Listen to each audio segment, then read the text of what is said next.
Good morning mga tropa! Biyahe ulit tayo mga tropa.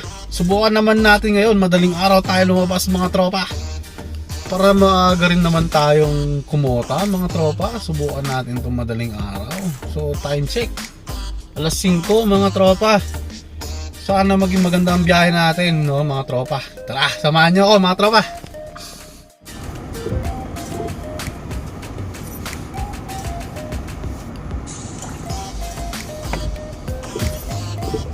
Umaambon-ambon mga tropa.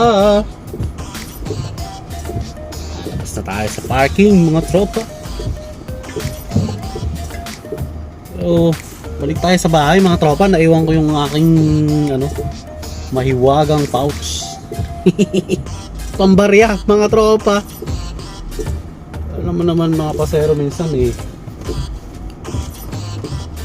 walang barya lang po sa umaga. Lakas, bigla umulan. Kanina ambon.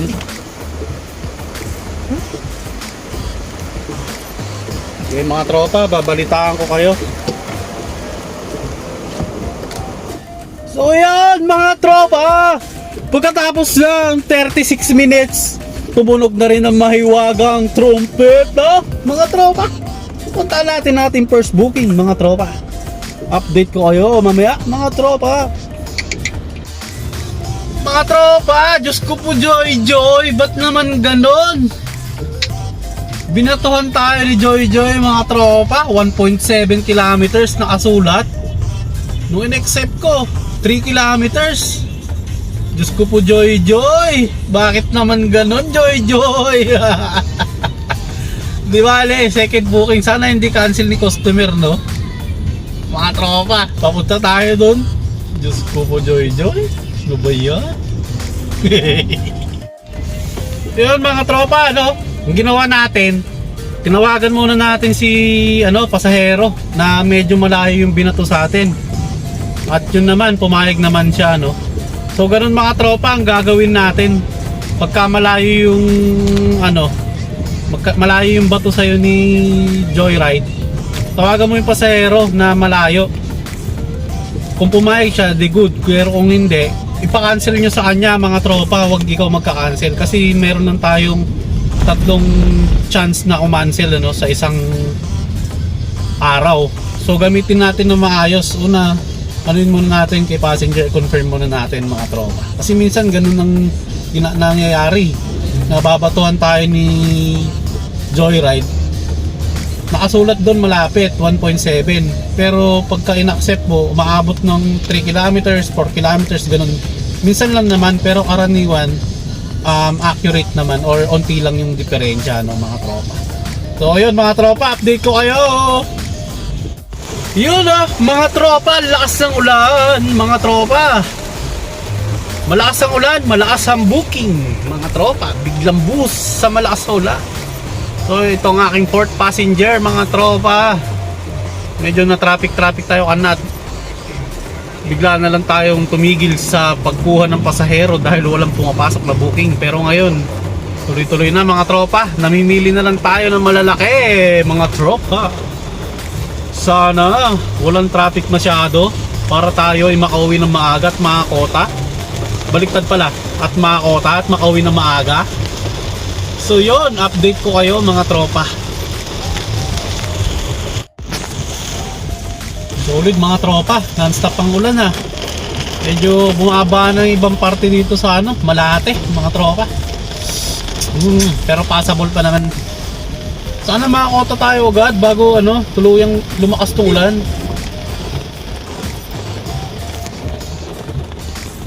Kung may kamote pang bisikleta. Muntikan natin na bangga mga tropa. Dire-diretso lumabas. What's up mga tropa? Grabe, binabaha na dito sa Malate mga tropa. Sana makakota tayo kaagad para makauwi na. Grabe. Dito sa may UN Avenue talaga baha mga tropa.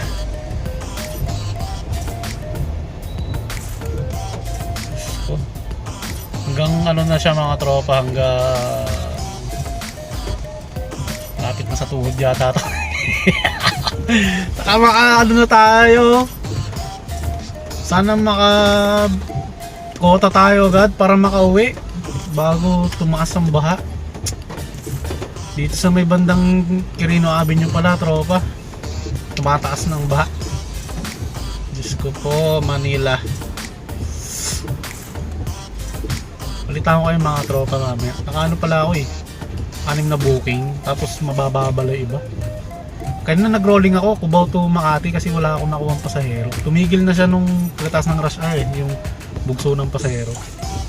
Ngayon medyo layo na naman. Pero may pumapasok naman paunti-unti mga tropa. Kasi nga umuulan. Tsaka walang pasok pala yung iba. Suspendido pa rin o kaya yung iba naman nag-virtual, lang sila virtual. Ayun, walang face to face. Sige mga tropa, babalitaan ko kayo mamaya. What's up mga tropa? Yun kota na mga tropa. So ito, pick upin na natin yung ating huling pasahero mga tropa. Dahil ito ay malapit na sa ating bahay. Kaso 5 kilometers yung pick up niya. Pinatos ko na mga tropa para makauwi na. Last ng ulan mga tropa eh. Tapos nagpapakaulan na ng mga tubig sa dam, kaya kailangan natin umuwi, no? Time check 7:23 in the evening. So bali ilang oras na tayo bumiyahe? 14 hours na mga tropa. Pero kanina kasing umaga, marami-rami din yung downtime natin mga tropa. Hindi tayo masyadong pinasukan. Pinasukan tayo, maliliit lang mga tropa kanina umaga, kaya umataw na lang tayo bandang hapon na mga tropa. Anyway, goods pa rin, parang nasa 18 trips yata tayo mga tropa. 18 trips ang nagawa natin, pero maliliit nga yung iba mga tropa. Meron pang mga 50 pesos yata yun.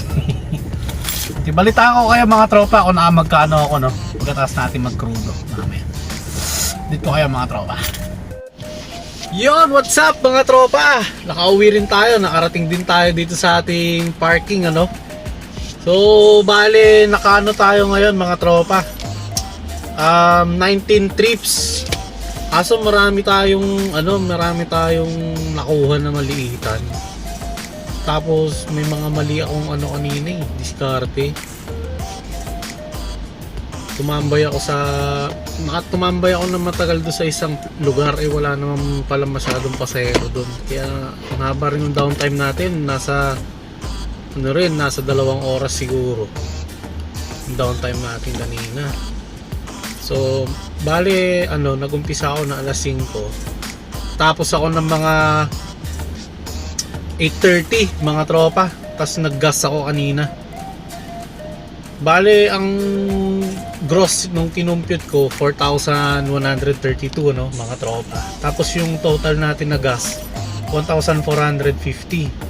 So 4,132 minus 1,450, kumita tayo ngayon mga tropa ng 2,682 pesos mga tropa. Hindi na masama mga tropa, malaki-laki ang ating kinita, kasi kanina bumuhos yung ulan. Maganda pala pagka ganito umuulan, basta wag lang masyadong bumaha. Ayan, maraming booking mga tropa. Ang ginagawa ko na lang, namimili ako ng mga hindi masyadong traffic na lugar, tapos yung malakihan, mga long trip yun. Lalo na pagka yung hindi rush hour, magandang tumirada dyan ng mga mahabang biyahe. Pero pag rush hour, para sa akin lang, pagka rush hour, para mas maganda yung mga short distance lang.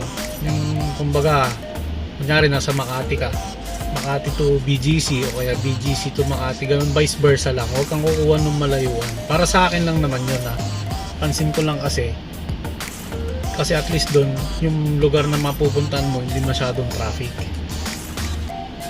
Pag nawala ng rush hour, yan maganda yung mga long trip para mas matipid kasi sa gas pagka long trip tapos wala pang traffic, mas titipid talaga pagka ganun. So tsaka mangilan-ngilan na yung pasahero pagka hindi nga rush hour, kaya maganda yung agad, yung long trip agad, kasi kita na agad yun diba? Mga tropa, maganda pala pag umuulan kasi malakas ang booking natin, Kasi syempre yung iba ayaw ng mag-angkas. Mga MC taxi, hindi na sila nag-MC taxi kasi mababasa sila. So yun ang ginawa nila. Marami tayong booking pagka ganun mga tropa. Lalo na kanina sa Manila. Sa Manila talaga dire-diretso yung booking kanina mga tropa. Tapos mamimili ka na lang kung anong trip mo. So ganun lang, no, diskarte natin ngayong araw na to mga tropa.